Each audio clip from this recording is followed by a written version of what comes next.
Ciao a te, ancora siamo a Fosse, anzi, se precisamente nella frazione dei Tommasi, dove è il parcheggio per partire, e vi porterò alla Grotta del Ciabattino, proprio di fianco alla Spluga della Preta.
Dopo più o meno un'oretta si arriva alla Grotta del Ciabattino.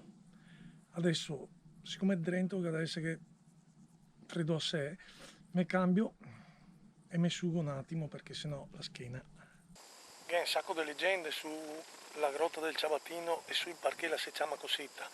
La più famosa la dice che un ciabattino del paese sapeva che qua le streghe le faceva i soriti, allora si asconto nella grotta per vedere se le fa, loro però le l'ha scoperto e per punirlo l'ha trasformato in una stalattite o stalagmite e da allora la si chiama la Grotta del Ciabattino. Questa grotta la temperatura è talmente più bassa di fuori che fino a fine primavera si può vedere stalattiti di ghiaccio, invece di sta quando fuori che è caldo caldo dovrebbe essere dei fenomeni di nebbia perché l'aria calda che è fuori a contatto con l'aria fredda che è dentro si condensa l'umidità e fa una specie di nebbia.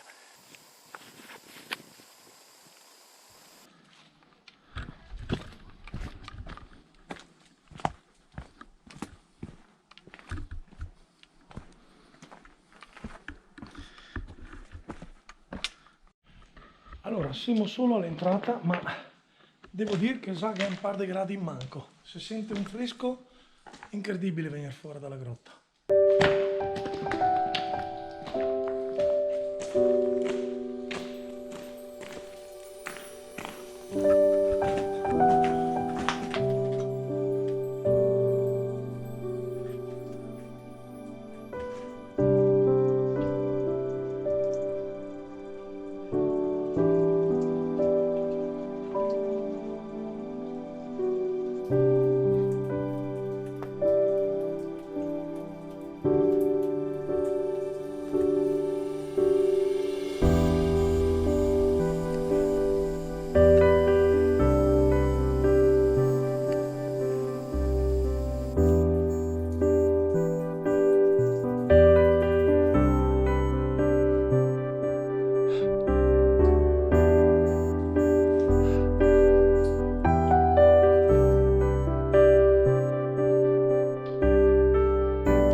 Beh, la Grotta del Ciabattino la merita veramente una visita, bellissima, un fresco incredibile, non so esattamente quanti gradi che è dentro, ma tanti, parecchio, de manco de fora.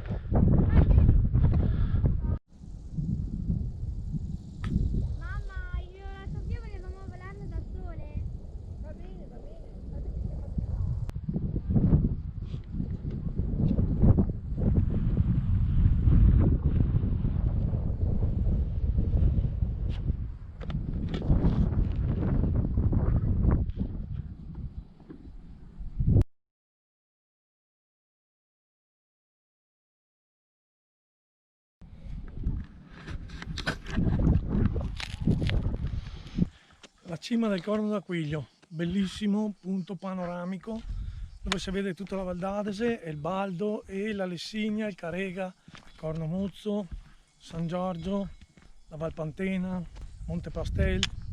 È una vista a 360 gradi tutto intorno, bello. Purtroppo ancora era un po' biso, non si vede mica il lago, ma se è una giornata scetta, mi sa che ti vede panorama che ti calfia.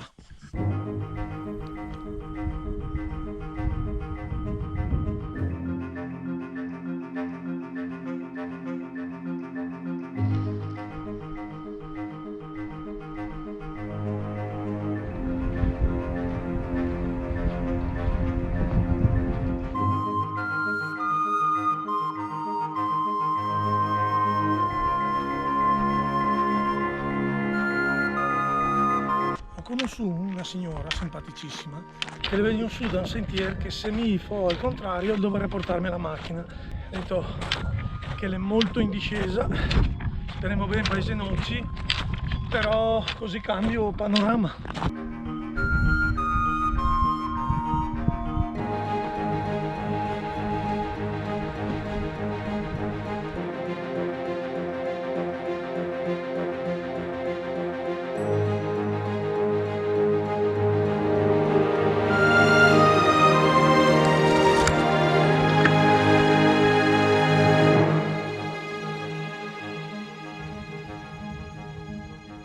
Allora sì, la signora aveva ragione, è abbastanza ripido, però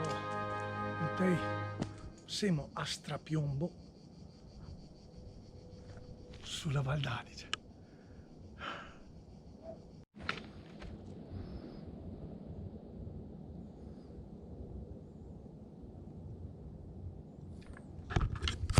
Però bisogna dire che il sentiero l'è tenuto veramente bene, quindi nessun pericolo.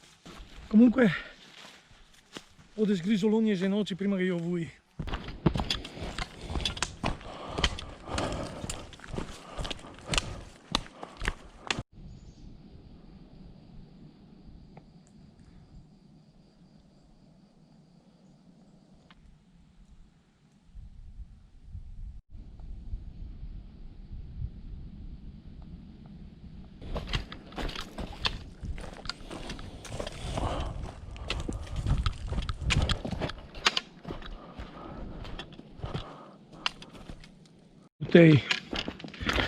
O mi sa sballare l'altimetro o mi sono perso, perché secondo l'altimetro sono pese basso da dove sono partito.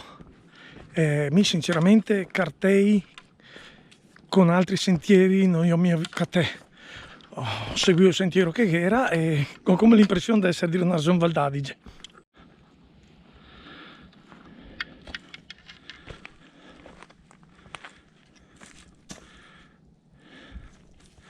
No dai, non mi sono mica perso.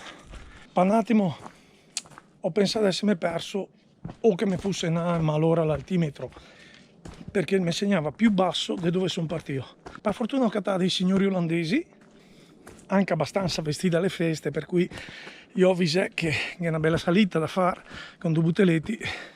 chi mi ha confermato che da qua si va al parcheggio. Qua adesso c'ho caso un preonda poco perché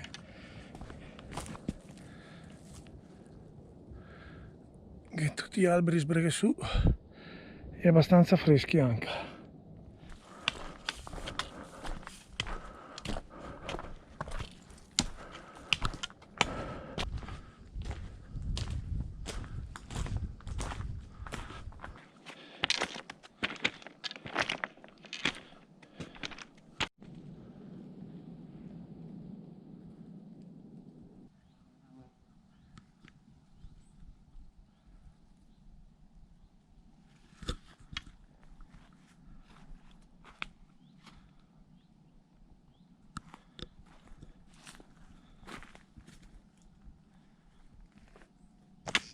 E ritorno dal sentiero di Roccapia,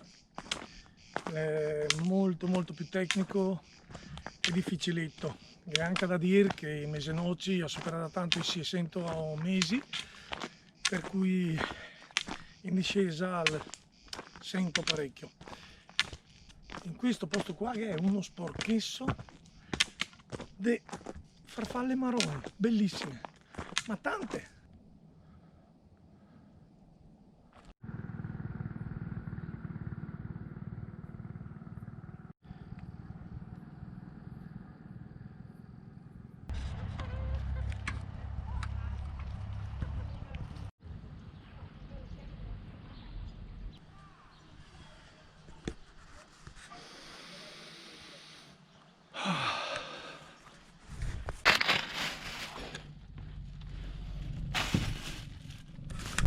Anche ancora abbiamo fatto una bella camminata, Corno d'Aquilio spettacolare, bellissimo, viste da cavarti il fià, andata facile per tutti, anche per butteletti, per famiglie, cani, tranquillissima. L'altro sentiero, quel di Roccapia, un po' meno facile, però comunque a strapiombo sulla Val d'Adige, emozionante. E mi ha fatto venire sgrisoloni e senocci a me che non soffro mia di vertigini. Se vi è piaciuto il video metti mi piace e iscrivete e macchi la campanella, così quando butto fuori un video nuovo sarei avvisé. E ricordatevi la legge dei veri amanti della natura: la sì solo peste, toli su solo squasse. Ciao Butei!